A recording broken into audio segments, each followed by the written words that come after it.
Welcome है students. Biodiversity के आज पार्ट 6 में मुझे लगता है कि पार्ट 5 तक हो चुका है हम लोग का। ये 6 या 5 होगा, पता चल जाएगा आपके वीडियो जब सेंड होगा तो।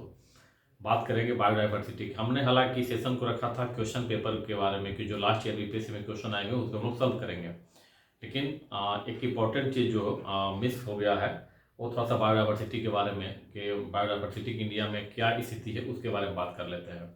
उसके बारे में हम लोग क्वेश्चन के बारे में बात करेंगे। तो इस सेशन में हम लोग बात करेंगे बायोज्योग्राफिक रिल्म के बारे में, इसके बाद बात करेंगे बायोम्स के बारे में, इसके बाद बात करेंगे बायोज्योग्राफिक जोन्स के बारे में, या इसी को बायोडाइवर्सिटी रीजन भी कह सकते हैं इस संदर्भ में, यानी बायोज्योग्राफिक प्रोविंस जोन्स। इसके बाद बात करेंगे हम लोग बायोज्योग्राफिक प्रोविंसेस के बारे में। बायोज्योग्राफिक जोन्स ही हमारे यहाँ बायोज्योग्राफिक जोन्स जो है 10 है, और इसी बायोज्योग्राफिक जोन्स को 25 बायोज्योग्राफिक प्रोविंसेस में डिवाइड किया गया है। तो जोन्स और प्रोविंसेस के बारे में बात करें उससे पहले हम लोग बात कर लेते हैं बायोज्योग्राफिक रिल्म ऑफ द वर्ल्ड और बायोम्स के बारे में। ठीक है, तो बायोम्स तो इसी बायोज्योग्राफी के बारे में, जो बायोज्योग्राफी का सेक्शन होता है उसमें डिटेल में करना होता है, लेकिन हम लोग देखेंगे बायोम्स होता क्या है, एक लाइन में परिभाषा समझेंगे, उसके बाद हम लोग आ जाएंगे कि भारत में कितने बायोम्स हैं। उससे पहले हम लोग बात कर लेते हैं बायोज्योग्राफिक रिल्म्स के बारे में। सबसे पहले बात है कि रिल्म्स होता क्या है। रिल्म्स अपने आप में लार्ज एरिया होता है, large spatial spatial spatial area होता है जहाँ पर जो बायोटा होता है किसी उस इकोसिस्टम का लार्ज एरिया है। इस लार्ज एरिया के इकोसिस्टम का जो बायोटा होता है वो सिमिलर होते हैं, बायोटा में सिमिलरिटी पाई जाती है। तो इसी लार्ज एरिया को हम लोग रिल्म कह देते हैं। पूरे विश्व को 8 रिल्म में डिवाइड किया गया है बायोज्योग्राफिक रिल्म में। मतलब कि पूरे विश्व में 8 जो बायोग्राफिक रिल्म्स है, इसमें जो बायोटा है उसमें सिमिलरिटी पाई जाती है। हर रिल्म की अपनी एक सिमिलरिटी होती है। तो अब बात करते हैं जो 10 बायोज्योग्राफिक रिल्म्स पाए जाते हैं वो कौन कौन से। एक है नी आर्कटिक रिल्म्स, दूसरा है पहले आर्कटिक रिल्म, तीसरा है अफ्रीको ट्रॉपिकल रिल्म, चौथा है इंडोमालियन रिल्म, पांचवा है ओशनिया रिल्म, छठा है ऑस्ट्रेलियन रिल्म, 7 है अंटार्कटिक रिल्म, और 8 है नियोट्रॉपिकल रिल्म। ठीक है, अब इसमें से जो 8 है इसमें से 2 का संबंध भारतीय इंडियन सब कॉन्टिनेंट से है, इंडिया से नहीं, इंडियन सब कॉन्टिनेंट से है। तो उसके बारे में बात करेंगे। पहले हम लोग इसको विश्व मानचित्र पर दर्शा देते हैं। क्या इसको देखते हैं विश्व मानचित्र पर।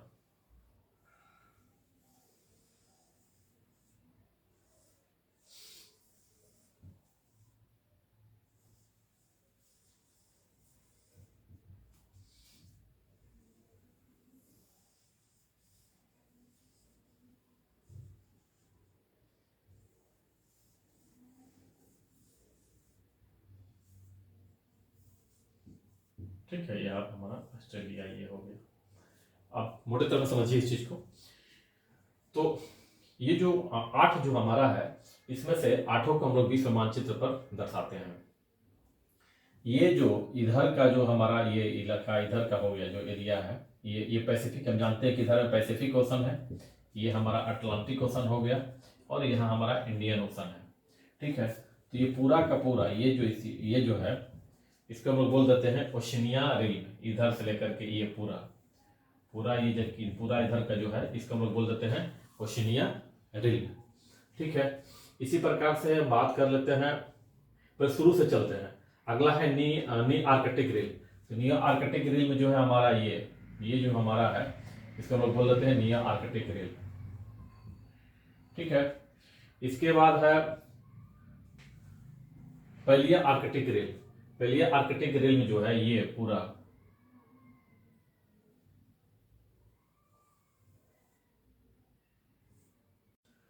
तो अब देखते हैं पहली आर्कटिक रिल्म। तो पहली आर्कटिक इसको डिवाइड कर दीजिए, और पहली आर्कटिक रिल्म जो है आप यहाँ से इसको शुरू करेंगे, और ये ऐसे सऊदी अरेबिया के साउथ से होते हुए ये इंडिया के ऐसे होते हुए और ये ऐसे चला जाता है। तो ये हमारा जो रीजन हुआ इसे हम लोग बोल देते हैं पहली आर्कटिक रिल, ठीक है, ये था नियर आर्कटिक रिल, ठीक है, 2 हम लोग देख लिया है। तीसरा है अफ्रीको ट्रॉपिकल रिल, तो ये हमारा, ये तो पूरा का पूरा हमने ये पूरा पहले आर्कटिक था, ये देखिए। अच्छा फिर यहाँ से ऐसे ही डिवाइड कर देते हैं इसको, ये जो अफ्रीका के सहारा के दक्षिण के जो भाग है इसको हम लोग बोल देते हैं अफ्रीको ट्रॉपिकल रिल, ट्रॉपिकल एरिया यहीं से गुजरता है हमारा इक्वेटर लाइन, ये पूरा का पूरा क्या हो जाएगा अफ्रीको ट्रॉपिकल रिल, ठीक है, ये पूरा का पूरा अफ्रीको ट्रॉपिकल रिल हो गया, ठीक है। इसके बाद है तीसरा हो गया, इसके बाद है इंडो मालियन, तो इंडो मालियन जो है, इंडो मालियन रिल में ये हो गया हमारा, ये पूरा का पूरा जो है इंडो मालियन रिल हो गया, ठीक है। इसके बाद ओशिनिया हम लोगों ने दिखा ही दिया है, मलायन रिल हो गया। ऑस्ट्रेलियन रिल, यहाँ का ये जो रिल, ये ऑस्ट्रेलिया हमारा यहाँ पर है, जैसे कि जगह पे है, पूरा का पूरा हमारा कौन सा हो गया ऑस्ट्रेलिया रिल हो गया, ऑस्ट्रेलियन रिल हो गया। इसके बाद जो है हमारा नियो ट्रॉपिकल अंटार्कटिक रिल, ये हमारा जो हो गया अंटार्कटिक रिल हो गया, अंटार्कटिक रिल, ठीक है, अंटार्कटिक रिल हो गया। और रेस्ट बच गया नियो ट्रॉपिकल, तो ये जो साउथ अमेरिका का जो पोर्शन है अमेजन के उत्तर से, तो ये हमारा आ जाता है नियो ट्रॉपिकल में, नियो आर्कटिक में, और ये हमारा जो साउथ वाला है ये हमारा आ जाता है नियो ट्रॉपिकल रिल, ये हमारा हो गया नियो ट्रॉपिकल रिल पूरा, ये तो पूरा यहाँ पूरा ये पूरा का पूरा नियो आर्कटिक हो जाए, ठीक है, तो नियो ट्रॉपिकल रिल। तो अगर हम यहाँ पे थोड़ा सा देख लें, आप समझिए एक बात को सीख की जाएगी, ये हमारा इंडिया है, इंडिया के बारे में देखिए, यहाँ पे इंडो मालियन हम लोगों ने किया है, मलायन रिल, यहाँ पे पूरा इंडो मालयन रिल, और ये हमारा जो हिमालयन है, हिमालयन से कि गुजरता है हिमालयन से, ठीक है, ये हमारा हो जाता है पहलिया आर्कटिक, चूंकि देखिए पूरा का पूरा पहलिया आर्कटिक है। तो इंडियन सब कॉन्टिनेंट में, इंडिया में नहीं, इंडियन सब कॉन्टिनेंट में 2 रिल है की मौजूदगी है, पहला है इंडो मालियन रिल और दूसरा है पहलिया आर्कटिक रिल, ठीक है। पहलिया आर्कटिक इंडियन सब कॉन्टिनेंट में भी है और इंडिया में भी, दोनों में ये सब कॉन्टिनेंट अलग है, इंडिया का फिजिकल पार्ट अलग है, इंडियन सब कॉन्टिनेंट अलग है, लेकिन चूंकि इंडिया के बारे में बात कर रहे हैं तो इंडिया में भी सेम है और इंडियन सब कॉन्टिनेंट में भी, दोनों में ये चीजें पाई जाती है, पहली आर्कटिक रिल्म और इंडो मालियन रिल्म। तो ये हमारा था रिल्म ऑफ वर्ल्ड, ठीक है। अब क्यों इसको मैंने शुरू बता दिया था कि रिल्म वो होता है जहां पर कि सिमिलर बायोटा, तो यहाँ पूरा इंडियो मालियन में सिमिलर बायोटा पाया जाएगा और पहली आर्कटिक में सिमिलर बायोटा पाया जाता है। अब हम लोग बात करते हैं, कुछ क्वेश्चन हो सकता है कि कितने रिल्म डिवीजन किया गया है और भारत में कौन से रिल्म का, इंडिया में, इंडिया सब कॉन्टिनेंट, दोनों अलग कॉन्सेप्ट, इंडिया और इंडियन सब कॉन्टिनेंट, लेकिन फिर भी यहाँ पर दोनों को एक संदर्भ ले सकते हैं। तो इंडिया में कौन कौन से 2 रिल्म पाए जाते हैं, तो एक है इंडो मालियन, दूसरा है पहली आर्कटिक रिल्म। तो आइए बात करते हैं बायोम्स के बारे में, थोड़ा सा डायग्राम बनाने में स्पेस इस प्रकार से हो गया। तो देखते हैं बायोम्स, पहली बात है कि बायोम्स है क्या, ट्रॉपिकल बायोम्स है क्या। बायोम जो होते हैं, बायोम ग्रुप होता है फ्लोरा और फौना का किसी सर्टेन एरिया का, ठीक है, ग्रुप होता है फ्लोरा और फौना का किसी सर्टेन एरिया का, जहां पर कि क्लाइमेट कंडीशन भी क्या होता है, इक्वल होता है, मतलब कि जहां एक विशेष क्लाइमेटिक कंडीशन का फ्लोरा और फौना का ग्रुप को ही हम लोग बायोम्स कहते हैं। किसी स्पेसिफिक क्लाइमेटिक कंडीशन में जो फ्लोरा और स्पेसिफिक क्लाइमेटिक कंडीशन किसी विशेष एरिया में ही पाए जाएंगे, तो किसी विशेष स्पेसिफिक क्लाइमेटिक कंडीशन में जो फ्लोरा और फौना का ग्रुप होता है उसी को हम लोग क्या बोल देते हैं, बायोम बोल देते हैं। अब ये इंडिया में 5 प्रकार के 5 बायोम्स पाए जाते हैं। ट्रॉपिकल ह्यूमिड फॉरेस्ट, ठीक है, ट्रॉपिकल उष्ण आर्द्र वनस्पति, ठीक है, वन। दूसरा है ट्रॉपिकल ड्राई और डेसिडियस उष्ण शुष्क एवं पतझड़ वन। तीसरा है वार्म डेजर्ट, गर्म मरुस्थल और सेमी डेजर्ट, ठीक है। और चौथा है कॉनिफेरस वन, और 5वां है अल्पाइन मीडोज, ठीक है। तो ये 5 बायोम हमारे यहाँ पाए जाते हैं। और इसको अगर हम मानचित्र पर दिखाने के लिए अगर हम लोग जाते हैं विश्व इंडिया के मानचित्र पर,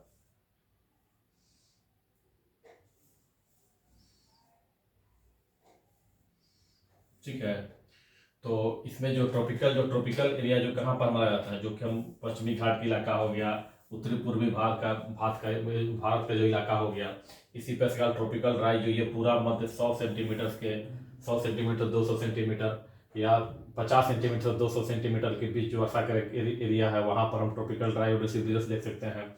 वार्म डेजर्ट और सेमी डेजर्ट, ये अरावली हमारा यहाँ जो पाया जाता है, अरावली के पश्चिमी भाग का भाग, जो पश्चिम का जो वेस्ट का पार्ट होता है वो कौन सा, वार्म डेजर्ट और सेमी डेजर्ट होगा।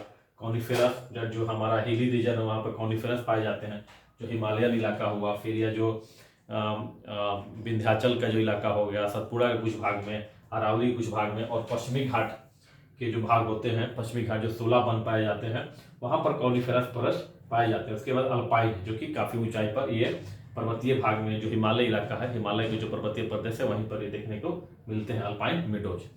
ठीक है, अब हम बात करते हैं बायोजियोग्राफिक प्रोविंसेस बायोजियोग्राफिक जोन्स के बारे में। उसके बाद बात करेंगे प्रोविंसेस के बारे में। तो ये देखते हैं। So classification of biogeographic zones, और it is called also biodiversity zones. तो इसके डिवीजन जो है, पहला है trans Himalayan, the trans Himalayan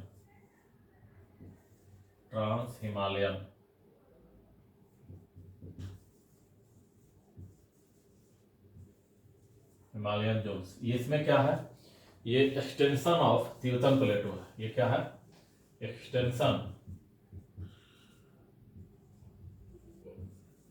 of Tibetan plateau. Extension of Tibetan plateau, इसमें हिमाचल प्रदेश का लाहौल, स्पीति और लद्दाख का इलाका भी शामिल है। ठीक है, दूसरा है ट्रांस हिमालयन के बाद दूसरा हमारा जो है वो है Himalayan, the Himalayan.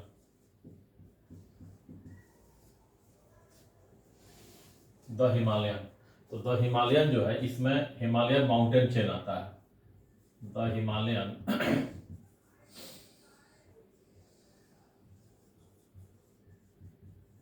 Mountain chain इसमें आता है। आपको ध्यान होगा कि हम लोग फिजिकल डिवीजन ऑफ इंडिया की बात करते हैं, तो वहाँ पर जब नॉर्दर्न हिली रीजन की डिवाइजन, नॉर्दर्न एरिया की जब बात करते हैं, नॉर्दर्न माउंटेन एरिया के बारे में, तो उसको हम डिवाइड करते हैं ट्रांस हिमालयन और हिमालयन। तो ट्रांस हिमालयन हिमालय की छोड़ के, यानी हिमालय के उत्तर के पर्वतीय भाग को, वही द ट्रांस हिमालयन जोन, उसी के आधार पर है ये। इसके बाद जो है द हिमालयन, इसमें क्या, हिमालयन माउंटेन चेन शामिल है। इसके बाद जो है थर्ड है the Gangetic plain, the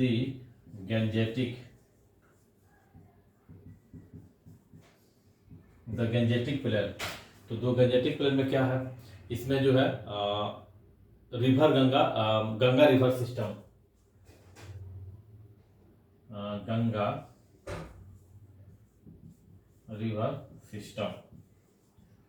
Ganga river system में, मतलब गंगा उसके सहायक नदियों द्वारा जितने बड़े एरिया कवर किया गया, वहां पर जो डाइवर्सिटी इसके द्वारा जो जोन बनता है, वो कौन सा हो जाएगा, द गंजेटिक प्लेन। तीसरा जो है वो है हमारा north eastern zone, the north eastern. तो द नॉर्थ ईस्टर्न हिल में जो है, इसमें इसके अंतर्गत जो है प्लेन्स, नॉर्थ ईस्ट के प्लेन्स आ जाएंगे, and non Himalayan ranges.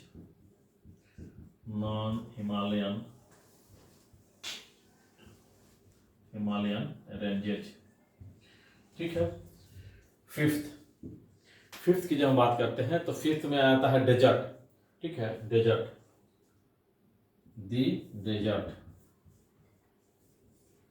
Desert क्या है, अरावली की जो पश्चिमी तट, वेस्ट ऑफ अरावली,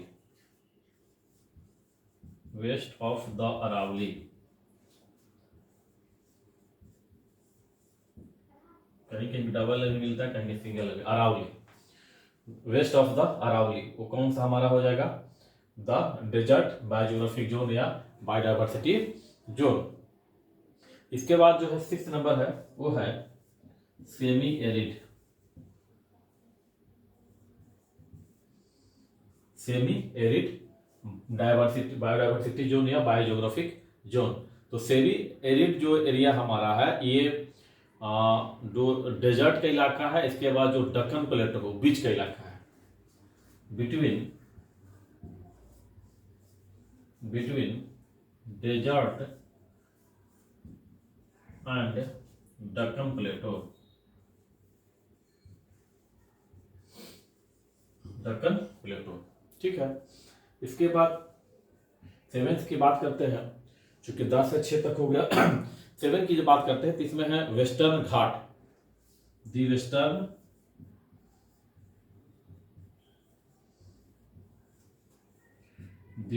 घाट्स। ठीक है, इसमें हमारा आता है दी वेस्टर्न घाट्स है। इसके अंदर में वेस्टर्न घाट्स में जो वेस्टर्न घाट्स के हिल हैं,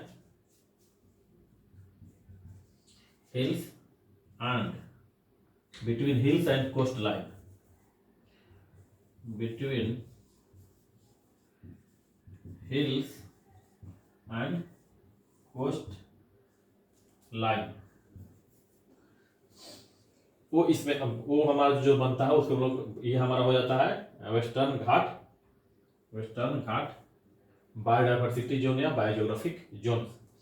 8 नंबर हमारा जो है, आप ये समझ रहे हैं, हिल जो कि हम अगर हम बात करते हैं पश्चिमी घाट के बारे में बात हम लोग कर रहे हैं, तो पश्चिमी घाट में ये हमारा यहाँ से शुरू होता है पश्चिमी घाट, ये हमारा कोस्ट लाइन है, तो बीच का इलाका जो है, चूंकि वेस्टर्न घाट में वेस्टर्न कोस्ट भी होता है, ठीक है, जिसमें कि हमारा मालाबार हो गया, कन्नड़ है, कोंकण है, तो उसके कोस्ट के साथ और घाट के बीच का इलाका जो पूरा का पूरा हमारा घाट सहित इंक्लूडिंग घाट, वो किस में आता है, वेस्टर्न घाट में। इसके बाद 9th नंबर हमारा जो है वो है दक्कन पेनिनसुला, दी दक्कन पेनिनसुला। ठीक है, इसमें हमारा आता है दी दक्कन पेनिनसुला, और दक्कन पेनिनसुला में जो है साउथ और साउथ सेंट्रल प्लेटो, साउथ और साउथ सेंट्रल प्लेटो से क्या मतलब है, दक्कन प्लेटो में साउथ और, अगर हम लोग दक्कन प्लेटो के बारे में बात करते हैं, डिवीजन करने के जाते हैं, तो उसमें साउथ सेंट्रल का मतलब होता है कि ये सेंट्रल अराउंड ये विंध्याचल और सतपुड़ा का ये जो इलाका है, ये हमारा था साउथ सेंट्रल, और ये हो गया दक्कन का साउथ का पार्ट, तो ये दोनों मिला करके साउथ सेंट्रल ये हो गया और ये हो गया south.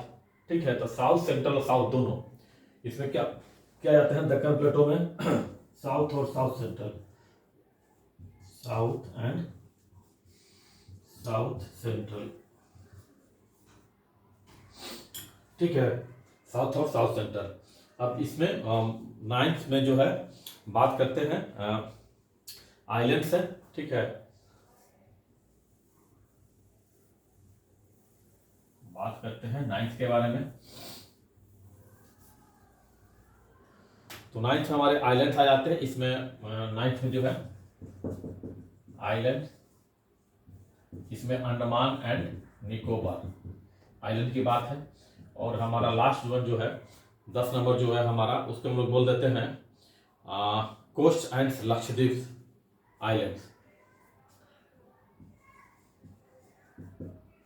Coast and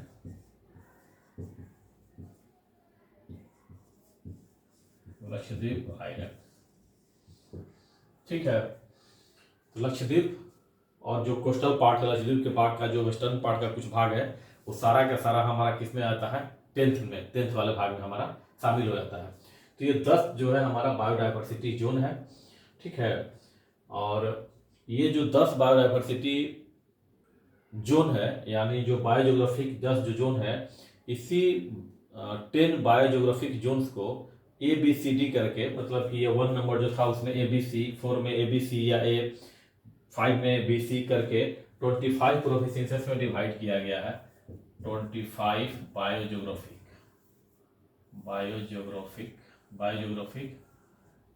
zone provinces,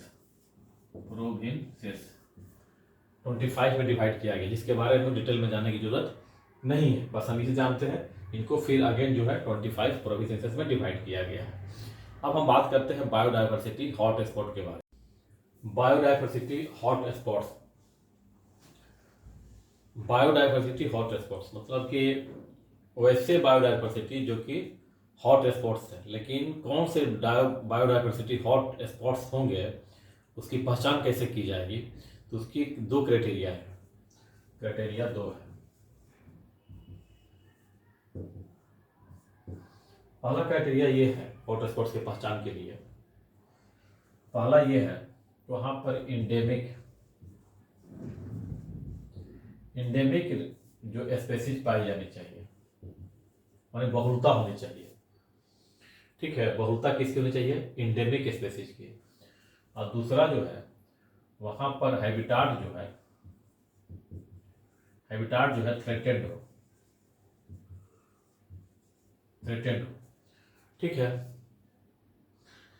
तो अब ये इंडेमिक स्पेसीज जो हैबिटाट थ्रेटेड हो, ये कैसे, इसके बारे में आखिर इसका क्या मानक, ये तो दो क्राइटेरिया हो गई। इस क्राइटेरिया में कितनी संख्या होनी चाहिए, क्या परसेंटेज होना चाहिए जिसके अंदर हम कहें कि नहीं इतना से कम या अधिक होने पर वो हॉट स्पॉट है या नहीं है। तो इंडेमिक स्पेसीज जो है, कहा गया कि 1500 प्लांट्स जो है, कम से कम 1500 प्लांट जो है, ठीक है, कम से कम जो है 1500 प्लांट्स जो है वो क्या होने चाहिए कि वो वास्कुलर प्लांट होना चाहिए। वास्कुलर प्लांट्स होने चाहिए। वास्कुलर प्लांट्स का मतलब होता है कि ऐसे प्लांट जिन्होंने वाटर कैरी करने के लिए और फूड कैरी करने के लिए प्रॉपर टिश्यू को डेवलप कर लिए, जैसे कि जाइलम और फ्लोएम के बारे में हम जानते हैं। जाइलम का एक स्पेसिफिक काम है, वर्क है, फंक्शन है, और फ्लोएम का अपना होता है। तो ऐसे प्लांट्स हमारे वास्कुलर प्लांट्स में आते हैं। तो कम से कम 1500 जो है, ठीक है, वो कैसे होने चाहिए? वास्कुलर प्लांट्स होने चाहिए और इंडेमिक होना चाहिए। ठीक है, और वहाँ एक्सोटिक स्पेसीज भी हो सकती है, लेकिन बहुलता किसकी होनी चाहिए? इंडेमिक की। ठीक है, दूसरा है हैबिटाट थ्रेटेंड, मतलब कि अधिवास को फ्रेगमेंटेड हो या इन्वेशन हुआ है लोगों का, जैसे भी हो, वह खतरा हुआ, उत्पन्न हो गया। अगर हम आकलन करें और आकलन करने में हम ये पा रहे हैं कि यहाँ पर 70%, 100% अगर कोई टोटल हैबिटाट जो है वो 100% अगर है, इसका 70% जो है क्या हो चुका है? फ्रेगमेंटेड हो गया है। ठीक है, और 30% जो है ये अभी क्या है? रिमेन है, और ये क्या हो गया? फ्रेगमेंटेड हो गया।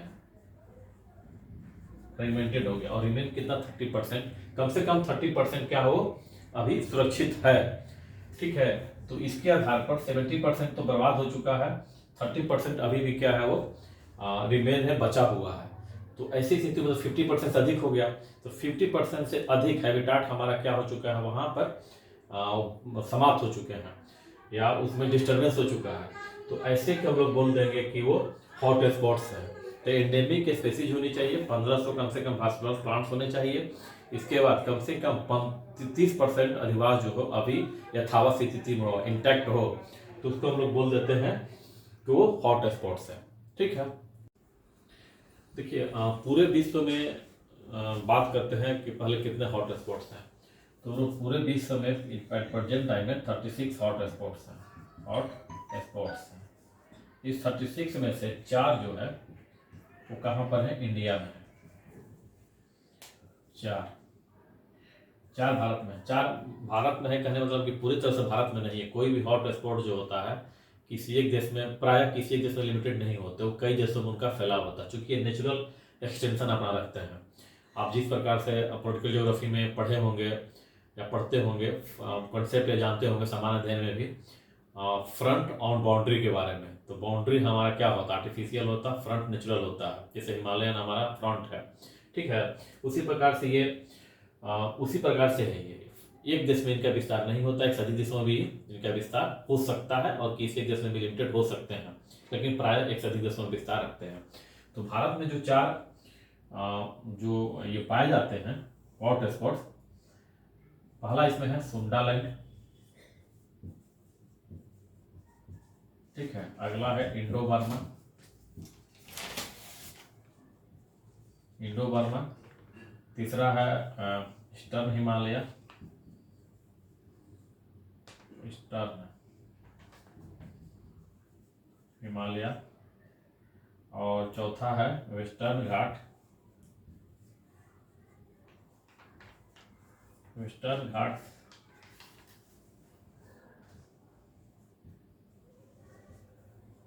Western Ghats and Sri Lanka. श्रीलंका। अब ये जो है सुंडालैंड जो है, बात करते हैं सुंडालैंड के बारे में। तो सुंडालैंड हमारा जो है ये हमारे इंडिया की जब बात करते हैं तो अंडमान एंड निकोबार आइलैंड में पाए जाते हैं। ठीक है, सुंडालैंड जो बायोडाइवर्स जो हॉट स्पॉट है उसका विस्तार वो कहाँ पर है? भारत के अंडमान एंड निकोबार में है। ठीक है, इसके बाद कहाँ कहाँ पे है भारत के बाहर में? इंडोनेशिया, मलेशिया, ठीक है, Indonesia, Malaysia, Singapore, Brunei, Philippines,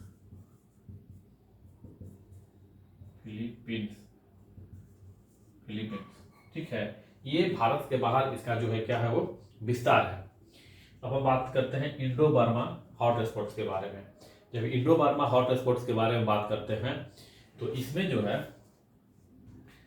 Indo Burma में ध्यान रखेंगे कि इंडो बर्मा में नॉर्थ ईस्ट जो है इसका विस्तार है, लेकिन नॉर्थ ईस्ट में असम में इसका विस्तार नहीं है।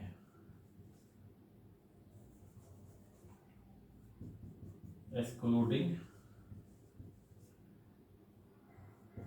असम। असम में इसका विस्तार नहीं है। इसके अलावा पूरे के पूरे नॉर्थ ईस्ट में है। अरुणाचल प्रदेश के भी कुछ भाग में इसका विस्तार नहीं है। उत्तरी अरुणाचल प्रदेश में पूरा जाता है ईस्टर्न हिमालय में। ठीक है, तो फिर लेकिन ये मेजर तौर पे नॉर्थ ईस्ट में है एक्सक्लूडिंग असम। इसके बाद जब हम बात करते हैं तो इसमें हमारा म्यांमार, वियतनाम, ठीक है, म्यांमार हो गया, वियतनाम हो गया, इसके बाद थाईलैंड, कंबोडिया, ठीक है, इसके बाद साउथ चाइना।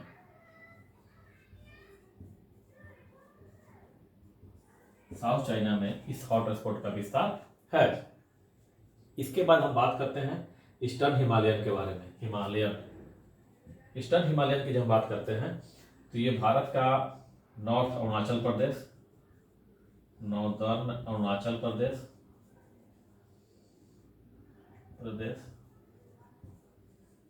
ठीक है, इसके बाद जो है तिब्बत के बाद भूटान, नेपाल, ठीक है, इन सब देशों में इसका विस्तार है। अच्छा, कुछ भाग इसका म्यांमार में पड़ता है, नेपाल के साथ साथ कुछ म्यांमार। ठीक है, ये ध्यान रखेंगे कि हॉट स्पॉट की जब बात होती है इंडिया में ईस्टर्न हिमालय है, वेस्टर्न हिमालय नहीं है। ठीक है, हिमालय आ सकता है ईस्टर्न हिमालय, लेकिन वेस्टर्न हिमालय कभी नहीं होगा। ठीक है, इसके बाद वेस्टर्न घाट्स और श्रीलंका में भी ये हॉट स्पॉट्स का विस्तार है। भारत के ईस्टर्न घाट में, उसके साथ श्रीलंका में। ठीक है, तो ये हमारे 4 हॉट स्पॉट्स हैं। ठीक है, अब हम 4 हॉट स्पॉट के बारे में बात करते हैं। तो सबसे बड़ा इसमें हॉट स्पॉट जो है हमारा इंडो बर्मा है, सबसे बड़ा, लार्जेस्ट। और स्मॉलेस्ट जो है हमारा वो है ये स्मॉलेस्ट इंडिया के अंदर, इंडिया में जो विस्तार रखते हैं उसके बारे में द लार्जेस्ट और द स्मॉलेस्ट। जो इंडिया हॉट स्पॉट के विस्तार 4 है उसमें सबसे बड़ा कौन सा है? इंडो बर्मा है, सबसे छोटा वेस्टर्न घाट्स और श्रीलंका है। तो इसको ध्यान में रखेंगे, ये हमारा हॉट स्पॉट्स है। और क्राइटेरिया के बारे में बात हो चुकी, सारा चीज हो चुका है, इसको देख लेंगे। अब हम लोग इससे संबंधित क्वेश्चन को करेंगे, तब हम लोग बायोडाइवर्सिटी कंजर्वेशन की बात करेंगे। तो थैंक यू फॉर वॉचिंग।